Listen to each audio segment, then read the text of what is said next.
When I came home from the hospital after a difficult stay, I found a brand new fridge in my kitchen, one that my son claimed was his, stocked with food I wasn't allowed to touch. The shock of being treated like a stranger in my own house pushed me to uncover just how far my son's betrayal had gone. What started as a simple homecoming turned into a painful lesson about family, boundaries, and standing up for myself. Before we continue, hit the like button, subscribe to our channel, and tell us in the comments where you are watching from. I'll never forget the way the hospital lights flickered overhead as I was wheeled out, the antiseptic smell clinging to my skin, my body still aching from surgery. 11 days I'd been gone. 11 days of pain, fear, and silence. Not a single visit from my son, Daniel. Not a call, not a text. I told myself he was busy, that he'd show up when it mattered. That's what fathers do, right? We make excuses for our children, even when they're grown men. My wife, God rest her soul, always said Daniel had a good heart, just a little lost. I believed her. I had to. After she passed, it was just the two of us for a while. I did my best to raise him right, to teach him about loyalty, hard work, and respect. I worked 35 years at the steel mill, put food on the table, paid off the mortgage, and made sure Daniel never went without. When he married Lisa, I welcomed her into our home as if she were a daughter. They said it would be temporary, just until they got back on their feet. I wanted to believe them. The first few months were fine. We shared meals, watched football on Sundays, and laughed about old times. Daniel helped with the yard, and Lisa sometimes cooked dinner. I thought we were a family again, filling the empty spaces my wife left behind. But slowly, things started to change. Daniel lost his job, then Lisa did too. Bills piled up. They stopped contributing to groceries, then to the utilities. I didn't mind at first. I told myself, that's what family is for. We help each other. But the little things started to add up. My favorite chair in the living room was suddenly too old and replaced with something modern and cold. Lisa reorganized the kitchen, tossing out the mugs my wife had collected over 40 years. Daniel started coming home late, smelling of beer, eyes glazed. I'd hear them whispering at night, doors closing, secrets growing in the shadows of my own house. Still, I held on to hope. I remembered the boy who used to run to me after school, the young man who cried at his mother's funeral, the son who promised he'd always take care of me. I wanted to believe he was still in there somewhere, buried under the weight of adulthood and disappointment. One night, I found Daniel in the garage, sitting on the old workbench, head in his hands. "You okay, son?"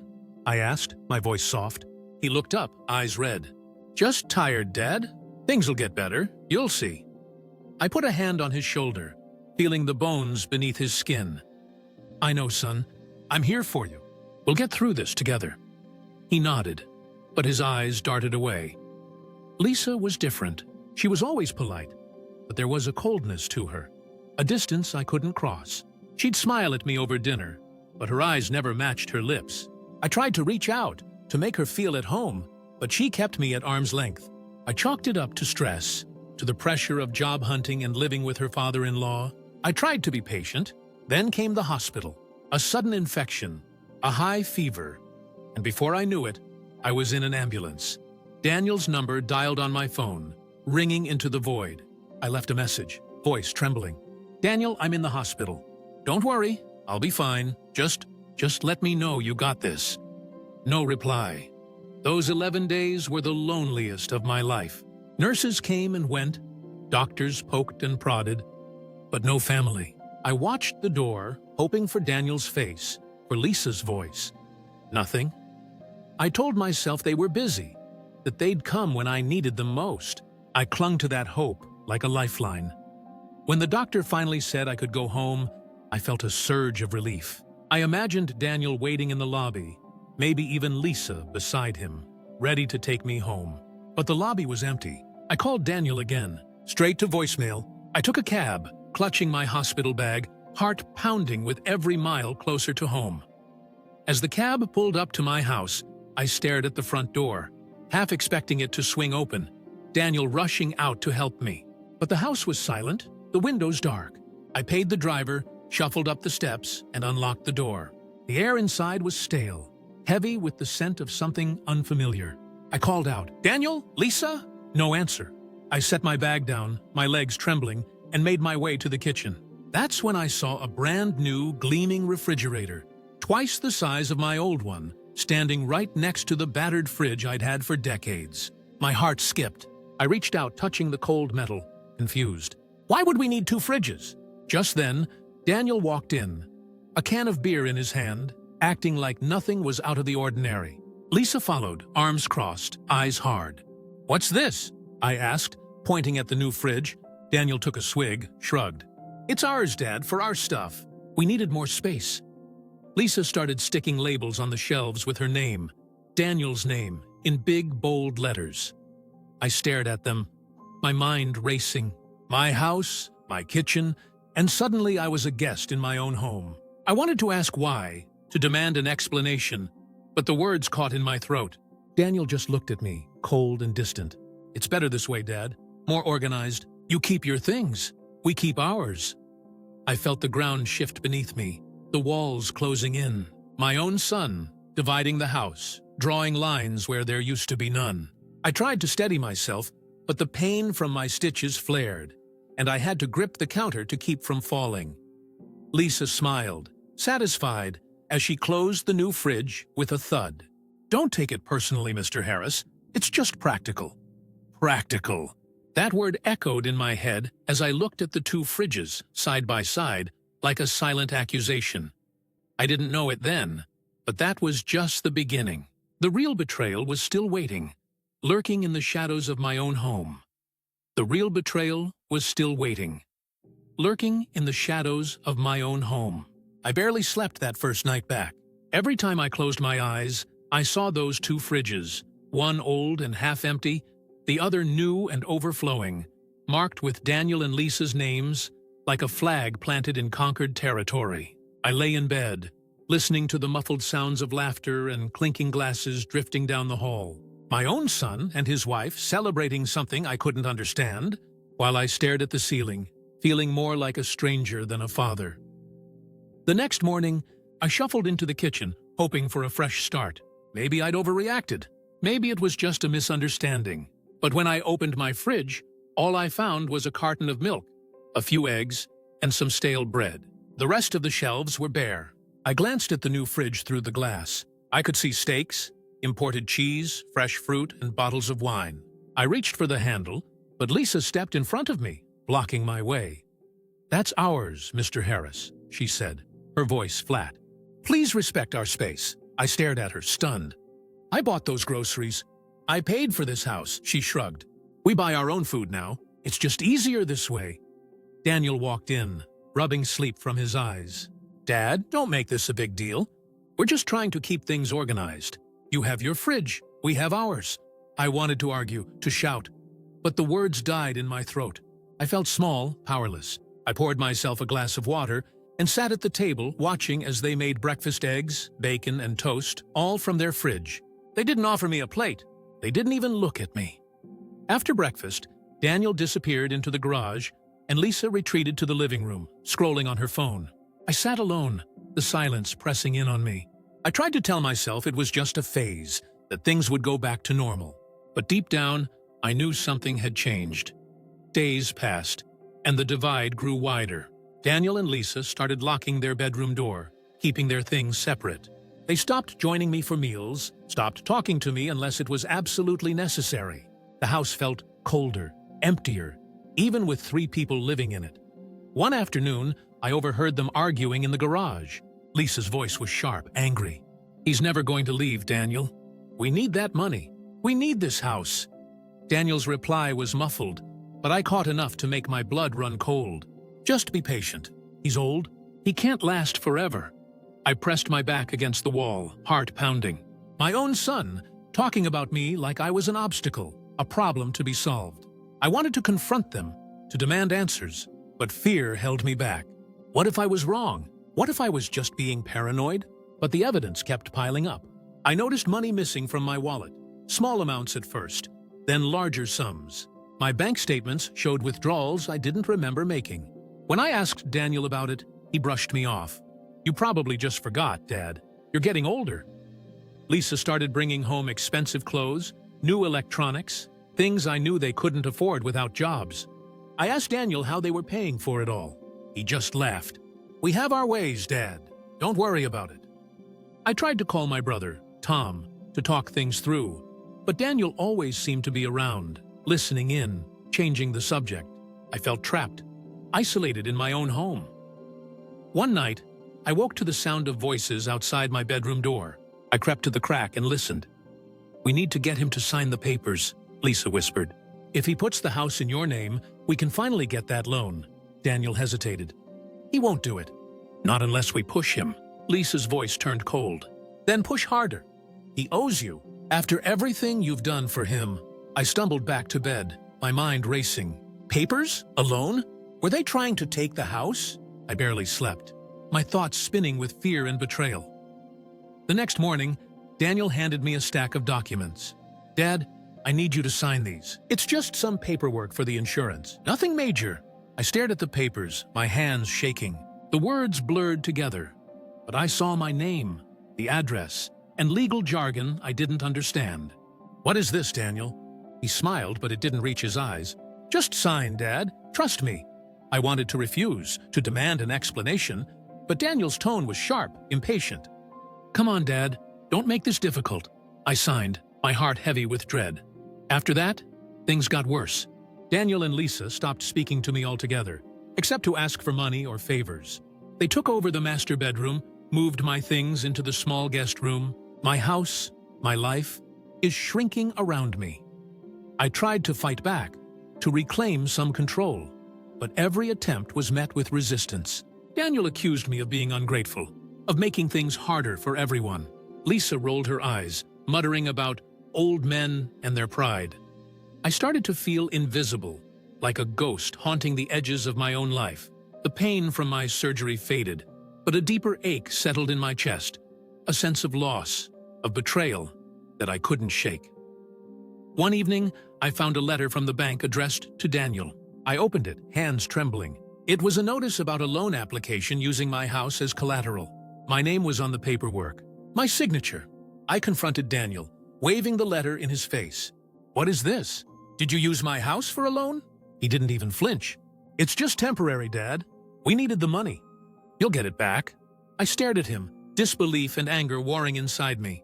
"You lied to me. You stole from me." Daniel shrugged. "It's not a big deal. You're old. You don't need all this space. We're just planning for the future." I felt something inside me snap. The son I thought I knew was gone, replaced by a stranger who saw me as nothing more than an obstacle. But I wasn't done yet. I might have been old, but I wasn't helpless. Not by a long shot, but I wasn't done yet. I might have been old, but I wasn't helpless. Not by a long shot. That night, I sat in the dark of my tiny guest room, the letter from the bank clutched in my fist. My hands shook not from age, but from rage. I stared at the walls, remembering every sacrifice I'd made for Daniel, every overtime shift, every birthday I'd missed to keep this roof over our heads. I thought about my wife, how she'd trusted me to protect our family, to keep our home safe. I'd failed her, I'd failed myself. But as the hours ticked by, something inside me hardened. I wasn't going to let my own son steal the life I'd built. I wasn't going to let him and Lisa turn me into a ghost in my own house. I'd been patient, forgiving, maybe even naive, but I wasn't stupid. I'd seen enough family drama in my life to know when it was time to draw a line. I waited until the house was quiet, then crept into the kitchen.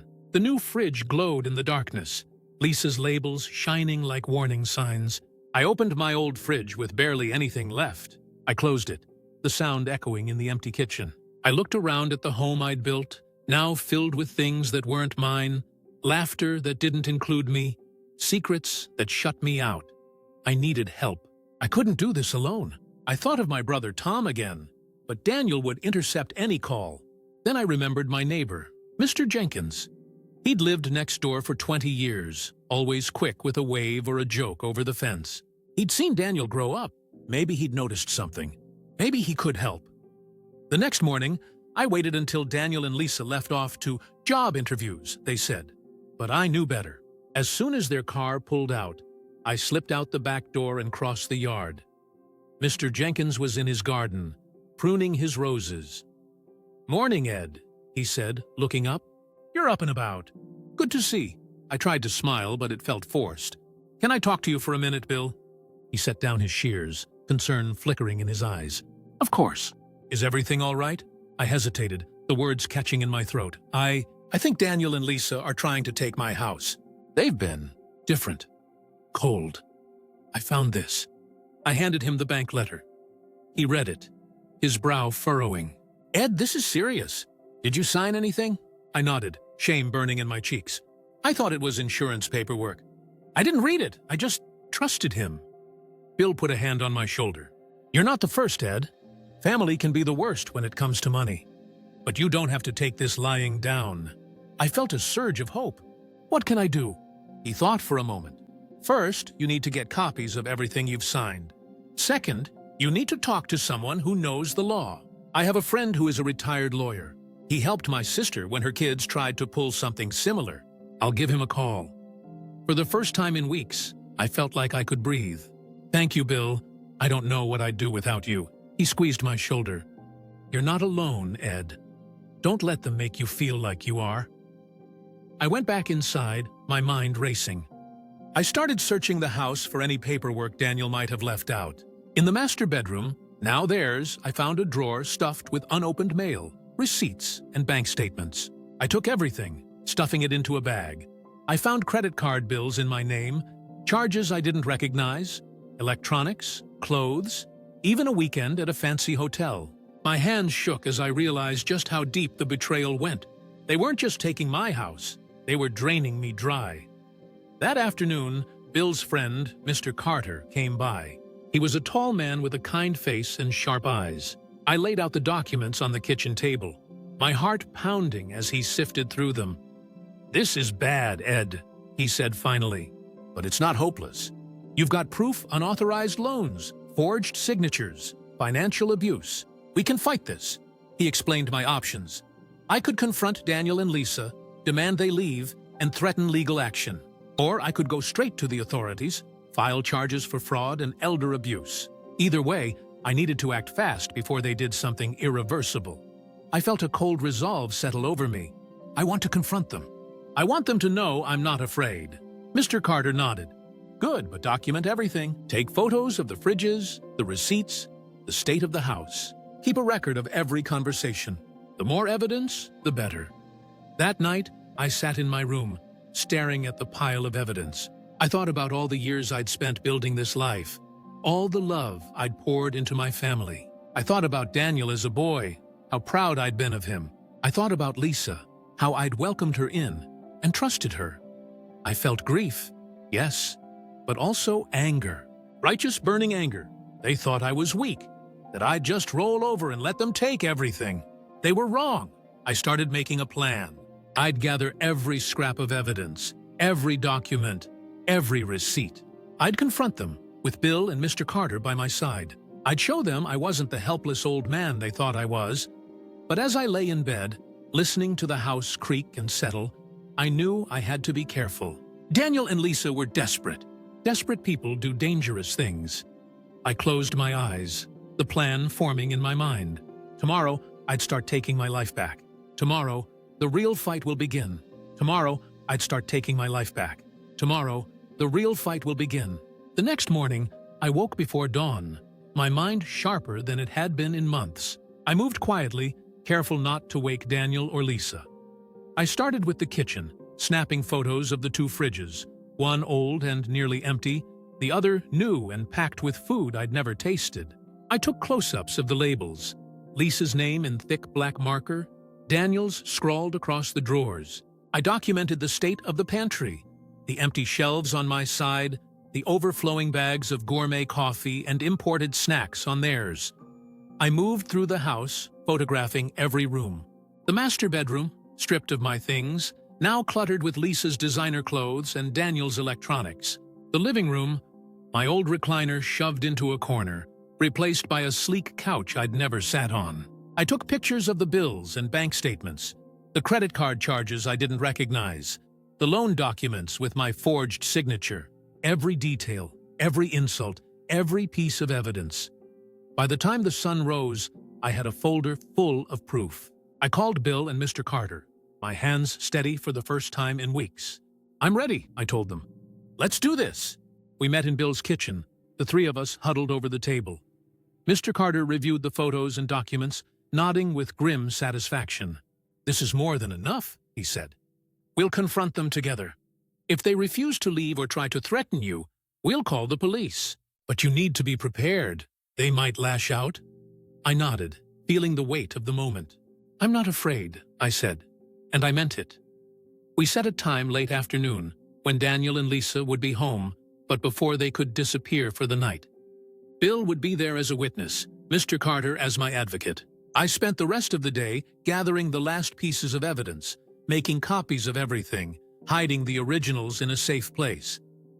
As the hour approached, my nerves began to fray. I paced the small guest room, rehearsing what I would say. I thought about all the years I'd spent putting others first, swallowing my pride, letting things slide for the sake of peace. Not anymore. At 4 o'clock, Bill and Mr. Carter arrived. We sat in the living room, waiting.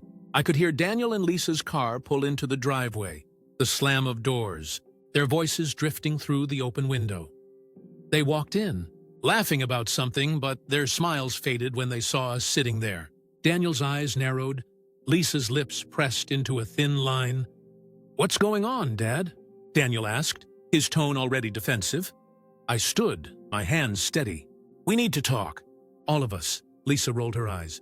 "If this is about the fridge again..." "It's not about the fridge," I said, my voice firm. "It's about everything. The money, the house, the lies," Daniel scoffed. "What are you talking about?" I laid the folder on the coffee table, spreading out the photos and documents. "I know what you've been doing. The loans, the credit cards, the forged signatures. You've been stealing from me, Daniel. You and Lisa both." For a moment, there was silence. Then Lisa laughed, a cold, brittle sound. "You're paranoid, Ed. You're old. You probably just forgot what you signed." Mr. Carter spoke up, his voice calm but commanding. "I'm a lawyer. I've reviewed the documents. What you've done is fraud, theft, and elder abuse. If you don't leave this house today, we'll call the police." Daniel's face went pale. "You wouldn't do that, Dad. We're family." "Family doesn't do this," I said, my voice shaking with emotion. "Family doesn't steal, doesn't lie, doesn't treat you like a burden." Lisa's mask slipped, her eyes flashing with anger. "We did what we had to do. You're just sitting on all this money, this house, while we struggle. You owe us." I stared at her, stunned by the entitlement in her voice. "I owe you nothing. I worked for this. I sacrificed for this. And you tried to take it all." Daniel stepped forward, his hands clenched. "Dad, please, we can work this out. Just give us some time." Mr. Carter shook his head. "You've had enough time. You have two choices. Leave now and avoid criminal charges, or stay and face the consequences." The tension in the room was thick, every second stretching out. I could see Daniel's mind racing, searching for a way out. Lisa glared at me, her jaw set. Finally, Daniel slumped, defeated. "Fine, we'll go. But you'll regret this, Dad. You'll end up alone." I felt a pang of sadness, but also relief. I'd rather be alone than betrayed. They packed their things in silence, Lisa muttering under her breath, Daniel avoiding my eyes. Bill and Mr. Carter stayed with me, making sure they didn't take anything that wasn't theirs. As the door closed behind them, I felt a weight lift from my shoulders. The house was quiet, empty, but it was mine again. But I knew it wasn't over. Not yet. Daniel and Lisa were desperate, and desperate people don't give up easily. But I knew it wasn't over. Not yet. Daniel and Lisa were desperate, and desperate people don't give up easily. The house was eerily silent after Daniel and Lisa left, their angry footsteps echoing down the driveway. I stood in the living room, surrounded by the evidence of their betrayal. Empty drawers, missing electronics, the faint scent of Lisa's perfume lingering in the air. For a moment, I let myself feel the loss. My son, my only child, had chosen greed over family. But I couldn't let grief swallow me. Not now. I had to finish what I started. Mr. Carter stayed late, helping me secure the house. We changed the locks, set up new passwords for my bank accounts, and called the bank manager to flag any suspicious activity. Bill made coffee, his presence a steady comfort. "You did the right thing, Ed," he said, handing me a mug. "Don't let them make you doubt it." But as night fell, my phone buzzed with a message from Daniel. "You think you've won? This isn't over. You'll regret this, old man." I stared at the screen, my hands trembling not with fear, but with anger. I'd given Daniel everything, and still he wanted more. I blocked his number, my resolve hardening. If he wanted a war, he'd get one. The next morning, I called the police and filed a report for financial abuse and fraud. Mr. Carter helped me submit all the evidence, photos, documents, bank statements. The officer who took my statement was sympathetic, but firm. "You did the right thing, Mr. Harris. We see this more than you'd think. We'll open an investigation." I felt a strange mix of relief and dread. I knew Daniel and Lisa would be furious, but I couldn't back down. I spent the day cleaning the house, reclaiming each room as my own. I threw out Lisa's labels, scrubbed the fridge until it gleamed, and moved my things back into the master bedroom. For the first time in months, I slept in my own bed, the sheets cool and crisp against my skin. But the next day, the real storm hit. I woke to the sound of pounding on the front door. I peered through the window at Daniel and Lisa, faces twisted with rage. I hesitated, but Bill appeared at my side, phone in hand. "Don't open it, Ed. I'll call the police if they try anything." Daniel's voice boomed through the door. "Dad, open up! We need to talk!" I stayed silent, heart pounding. Lisa started screaming, her words muffled but venomous. "You can't do this! This is our house, too!" Bill dialed the police, his voice calm. "Yes, they're here now. No, he doesn't feel safe."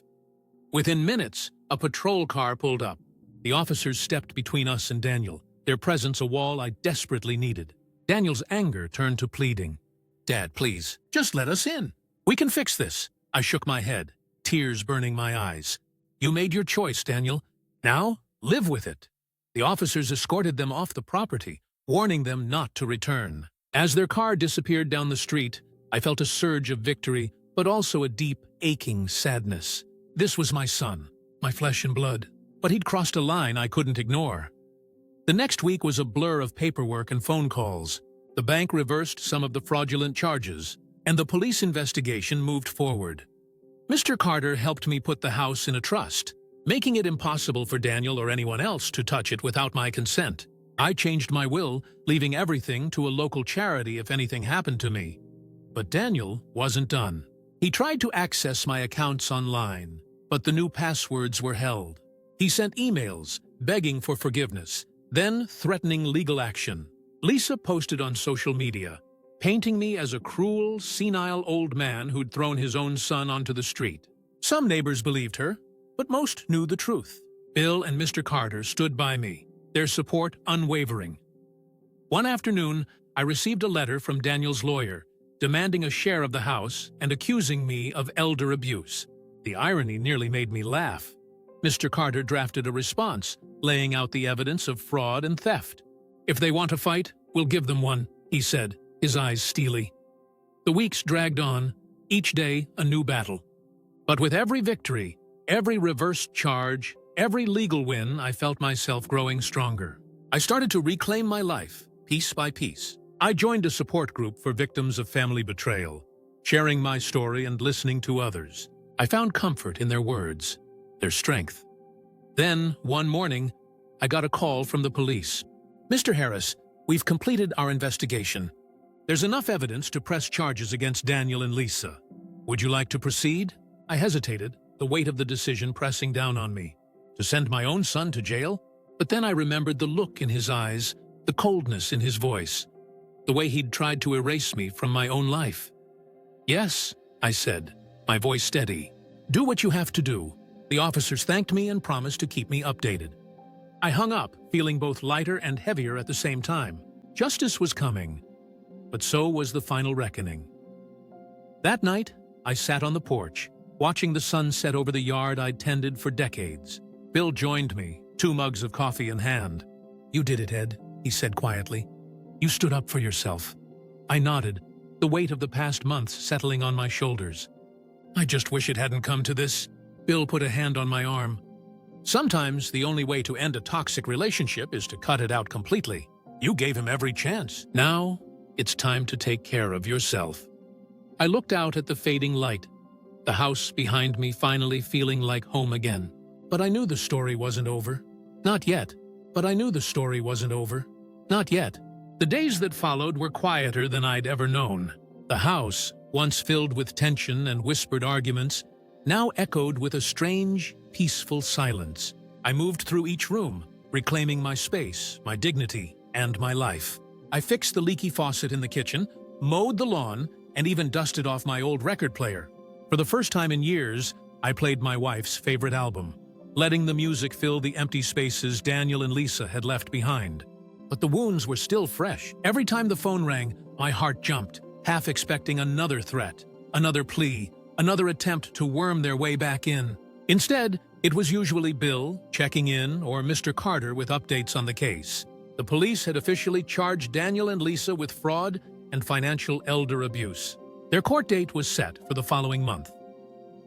Word spread quickly through the neighborhood. Some people avoided me, unsure what to say. Others, like Mrs. Patel from across the street, brought over casseroles and kind words. "You're not alone, Ed," she said, squeezing my hand. We all saw what was happening. We just didn't know how to help. I joined a support group at the local community center. There, I met others who'd faced betrayal from their own families. Sons, daughters, even siblings. We shared our stories, our pain, and our small victories. I realized I wasn't the only one who'd been blindsided by toxic relationships and family drama. The group became a lifeline, a place where I could speak without shame. Meanwhile, Daniel and Lisa's lives unraveled. Their friends distanced themselves, unwilling to get caught up in the scandal. Lisa's family refused to take her in, and Daniel's old buddies stopped answering his calls. I heard through the grapevine that they were living in a cheap motel on the edge of town, scraping by on what little money they had left. The bank repossessed Lisa's car, and Daniel's credit was ruined. One afternoon, I received a letter from Daniel. The handwriting was shaky, desperate. "Dad, I know you hate me. I know I messed up. But please, can we talk? I have nowhere else to go. I'm sorry. I need help." I stared at the letter for a long time, the words blurring as tears filled my eyes. Part of me wanted to reach out, to forgive, to fix what was broken. But another part that had been betrayed, humiliated, and nearly destroyed knew I couldn't go back. Not yet. Maybe not ever. I took the letter to my support group, reading it aloud.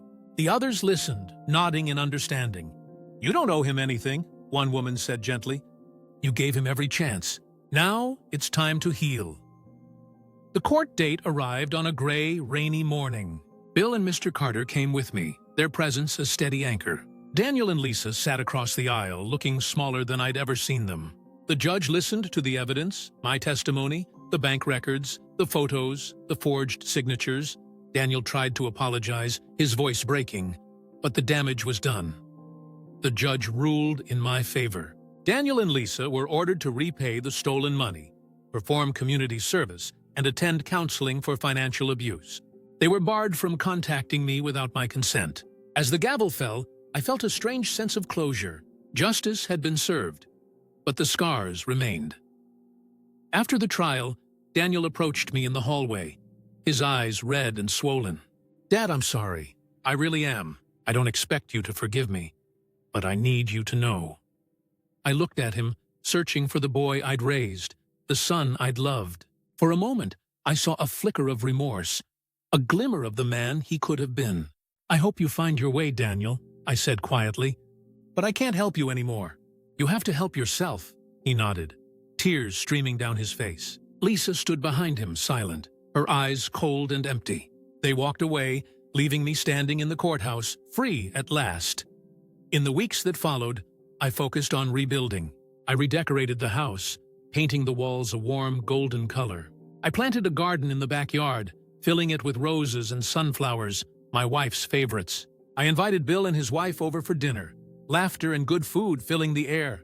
I started volunteering at the community center, helping others who'd been through similar betrayals. I shared my story, hoping it would give someone else the strength to stand up for themselves.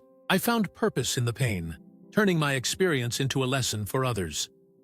One evening, as the sun set over the garden, I sat on the porch, a cup of coffee in hand. I thought about everything. I'd lost my trust, my family, my sense of safety, but I also thought about how I'd gained freedom, dignity, and a new beginning.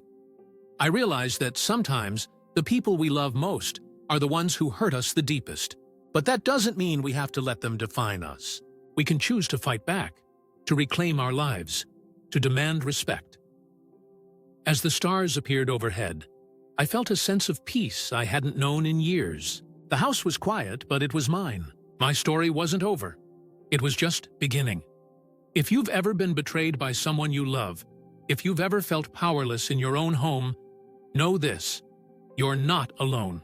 There's always a way back. There's always hope. Let me know in the comments, have you ever faced a betrayal like this?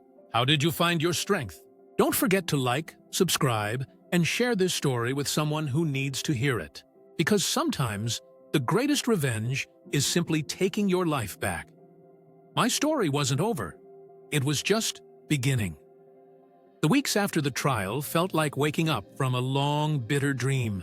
I found myself relearning how to live alone, how to enjoy the quiet without feeling haunted by the echoes of betrayal.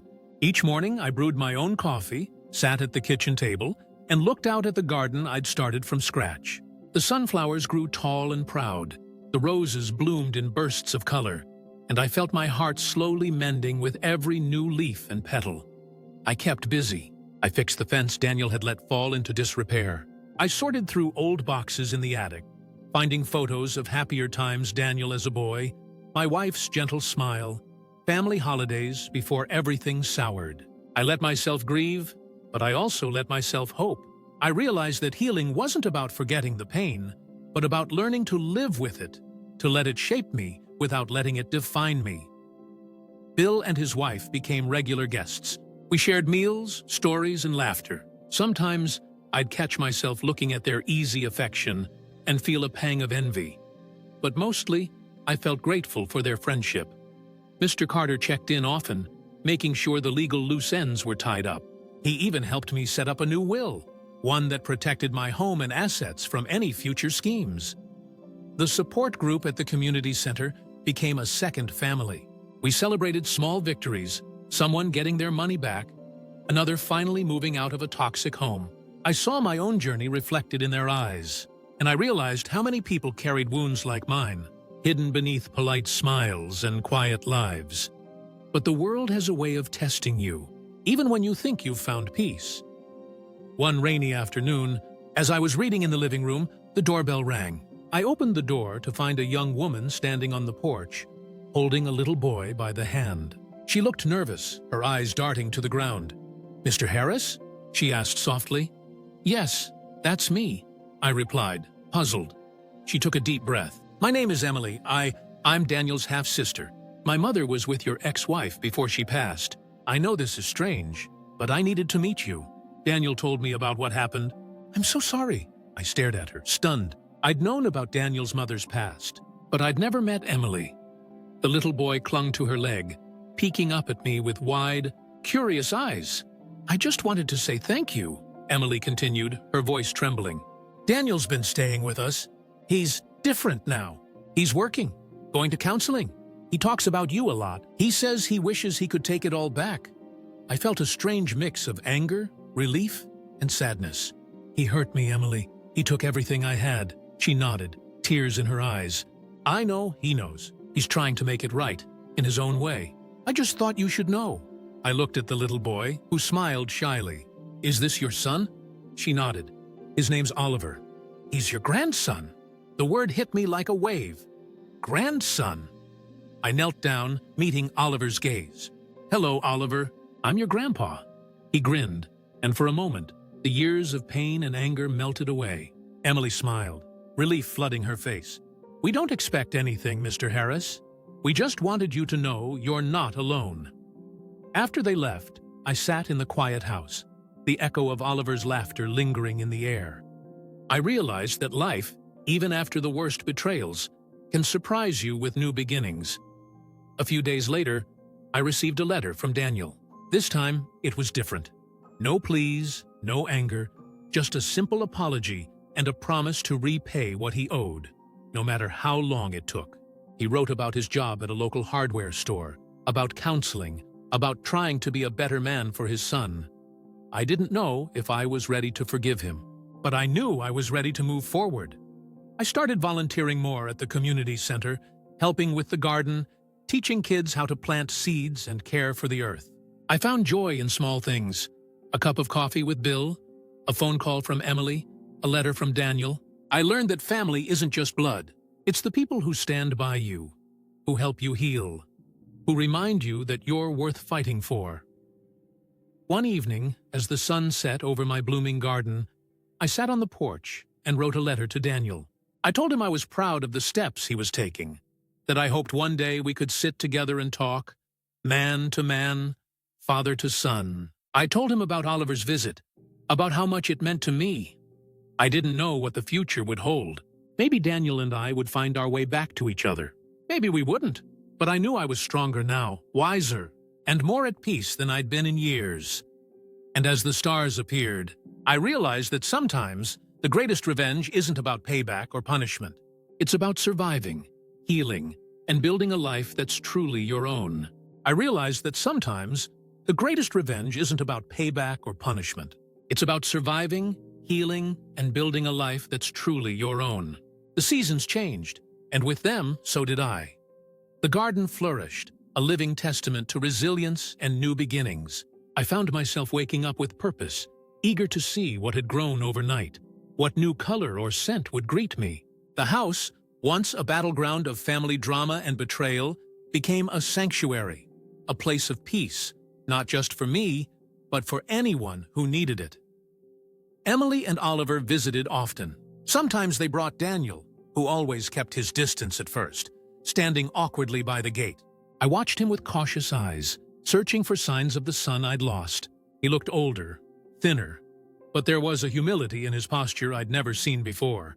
He'd help me in the garden, silent at first, then slowly opening up about his job, his struggles, his regrets. One afternoon, as we planted tomatoes side by side, Daniel finally spoke the words I'd been waiting to hear. Not for him, but for myself.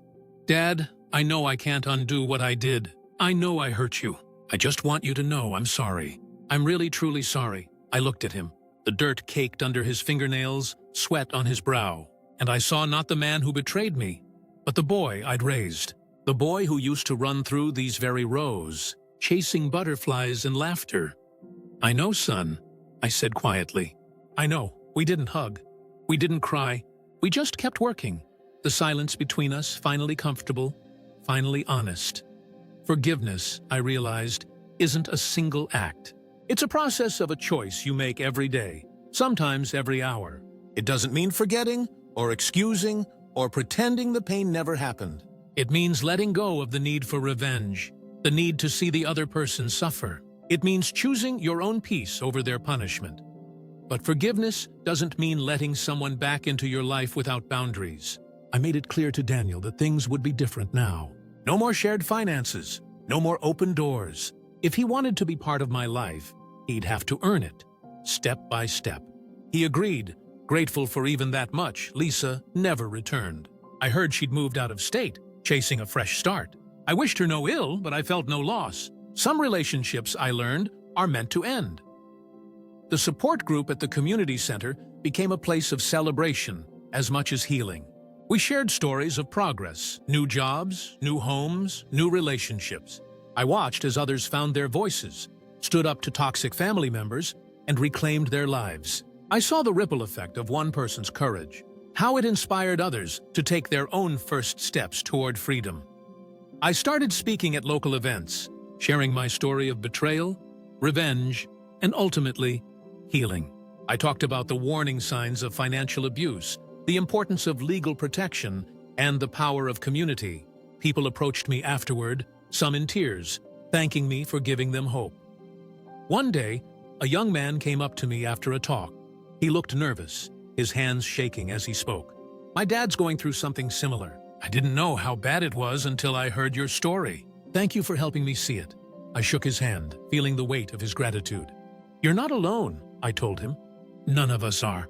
As the months passed, I found myself looking forward, not back. I traveled a little, visited my brother Tom, and spent a weekend at the lake where my wife and I used to fish. I took up painting, filling canvases with the colors of my garden, the light of early morning, the peace of a life reclaimed. I kept every letter Daniel sent, every drawing Oliver made, every thank you note from the people I'd helped. I realized that my legacy wasn't the house, or the money, or even the garden. It was the strength to survive, the courage to forgive, and the wisdom to set boundaries that protected my heart. One evening, as the sun dipped below the horizon, Daniel and I sat on the porch, watching Oliver chase fireflies across the yard. Emily laughed, her voice bright and clear, and for a moment, the world felt whole again. "Do you ever regret it, Dad?" Daniel asked quietly. "Kicking us out, pressing charges." I thought about it, really thought about it. "No," I said finally. "I regret that it had to come to that. But I don't regret standing up for myself. Sometimes, the only way to save a family is to draw a line." He nodded, understanding in his eyes. "Thank you for giving me another chance." I smiled, feeling the last of the old bitterness fade away. "Thank you for taking it." As darkness settled over the garden, I realized that my story wasn't just about betrayal or revenge. It was about the power to choose, to heal, to build something new from the ashes of what was lost. And as the first stars appeared, I knew that whatever came next, I was ready. And as the first stars appeared, I knew that whatever came next, I was ready. The years rolled on, and with each passing season, the pain of betrayal faded further into the background, replaced by the steady rhythm of a life rebuilt. My garden became a living symbol of that transformation. What was once overgrown and neglected now thrived with color and life. Neighbors often stopped by to admire the blooms, and I'd share cuttings or a story or two, always careful to remind them that even the deepest wounds can heal with time, patience, and a little sunlight. Daniel kept his promise. Month after month, he sent what he could, slowly repaying the debt he owed. Sometimes the envelope would include a note, sometimes a drawing from Oliver, who was growing taller and bolder with every visit. Emily became like a daughter to me, her kindness and steady presence a balm I never knew I needed. Our family, though battered and changed, found a new way to exist, one built on honesty, boundaries, and hard-won respect. I found myself reflecting often on the lessons I'd learned. Family drama, betrayal, and toxic relationships can break a man, but they can also forge him into something stronger. I learned that justice isn't always about punishment. It's about reclaiming your dignity, your voice, and your right to peace. I learned that revenge, in its truest form, is living well despite those who tried to tear you down. There were still hard days. Sometimes I'd catch a glimpse of an old photo and feel a pang of grief for the years lost, the trust broken, but I no longer let those moments define me. Instead, I focused on what I could control. The kindness I showed others, the boundaries I set, the love I gave to those who deserved it. One spring afternoon, as I sat on the porch with Bill, watching Oliver chase butterflies through the garden, I realized how far I'd come. Bill nudged me, a knowing smile on his face. "You know, Ed, you're the strongest man I know. Not because you fought back, but because you learned to forgive." I chuckled, shaking my head. "I don't know about that, Bill. Some days, I still feel like I'm just getting by." He sipped his coffee, eyes twinkling. "That's all any of us can do. But you did more than survive. You showed everyone around you what it means to stand up for yourself and to open your heart again." As the sun dipped low, casting golden light across the yard, I felt a deep sense of gratitude for the friends who stood by me, for the family I'd rebuilt, for the peace I'd fought so hard to find, and now, to you, yes, you, watching this story unfold. Maybe you're sitting in your own kitchen, feeling the sting of betrayal. Maybe you're wondering if you'll ever trust again, ever feel safe in your own home. I want you to know, you're not alone. There's a whole world of people who've walked this road, who've faced family drama, secrets, and heartbreak, and come out the other side. If you're struggling with toxic relationships or feeling powerless in your own life, let my story be a sign. You have the right to set boundaries. You have the right to demand respect, and you have the strength to start over, no matter how old you are or how much you've lost. Drop a comment below if you've ever faced a betrayal like mine. Share your story. Let's build a community where no one has to suffer in silence. Hit that like button if you believe in second chances, and subscribe for more real stories of justice, healing, and hope. Because sometimes, the greatest revenge isn't about what you do to others, it's about what you do for yourself. It's about reclaiming your life, your peace, and your future. As the stars blinked awake above my quiet home, I leaned back in my chair, a gentle breeze rustling the leaves. I closed my eyes, breathed in the scent of roses and fresh-cut grass, and smiled. I was home. I was whole, and for the first time in a long, long time, I was truly free.